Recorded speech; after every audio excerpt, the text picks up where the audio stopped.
அனைவருக்கும் வணக்கம். இன்றைக்கி வீடியோ வந்து ஒரு சிலருக்கு பார்த்தீங்கன்னா, அந்த சாஞ்சு நடப்பாங்க. அந்த சாய்ந்து நடக்கிறதுக்கு என்ன காரணம்? அது குணப்படுத்த முடியுமா? அது பற்றி தான். சில பேஷண்ட்ஸ் வந்து சொல்லும்போது, "சார் நான் வந்து கொஞ்சம் நடக்கும்போது கொஞ்சம் ஒரு பக்கம் சாயறதா வந்து பார்க்குறவங்க சொல்கிறாங்க.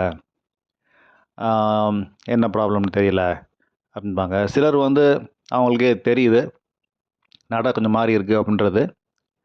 இந்த மாரி நடை வந்து ஒரு பக்கம் டில்ட் ஆகிறது, இல்லை வழக்கமான நடை மாரி இல்லாமல் கொஞ்சம் டிஃப்ரெண்ட்டாக நடக்கிறது வந்து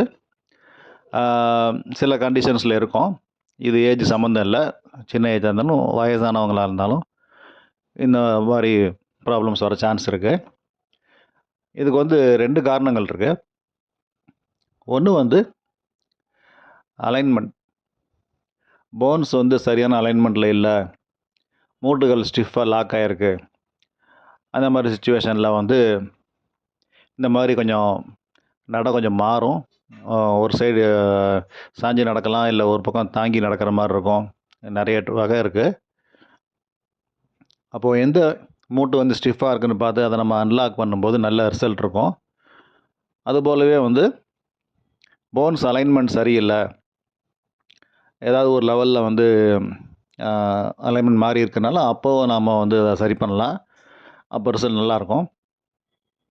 2வது காரணம் வந்து தசை இல்லை நரம்புகள் வந்து பலகீனமாக இருக்கிறது. நம்மளோட ரைட் சைடு லெக் அதை கண்ட்ரோல் பண்ணுற நர்வ்ஸும், லெஃப்ட் சைடு லெக் கண்ட்ரோல் பண்ணுற நர்வ்ஸும் ஈக்குவல் பவரில் இருக்கணும்.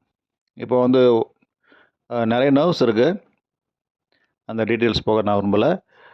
ஒரு சைடு வந்து நரம்பு வந்து 100% பவரில் இருக்குது, இன்னொரு பக்கம் வந்து ஒரு 80% இருக்குது, 70% இருக்குது அப்படின்னா நடை வந்து கொஞ்சம் இம்பேலன்ஸ்டாக இருக்கும், அன்ஸ்டடியாக இருக்கிற மாதிரி தெரியும். ஒரு சின்ன ஒரு ஹிண்ட்ரன்ஸ்லேயே அவங்க கீழே விழ வாய்ப்பு அதிகமாக இருக்குது. அப்போது அவங்களுக்கு வந்து அலைன்மெண்ட் பண்ணக்கூடாது.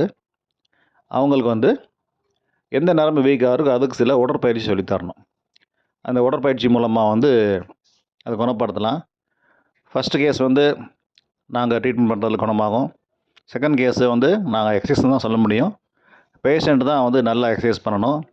அதை சரியாக செய்யலை அப்படின்னா அவங்களுக்கு அந்தளவுக்கு ரிசல்ட் இருக்காது. ஸோ ஹோம் ப்ரோக்ராம்ன்றது ரொம்ப முக்கியம். இந்த நடையை வந்து பெர்மனெண்ட்டாக குணப்படுத்த முடியும்.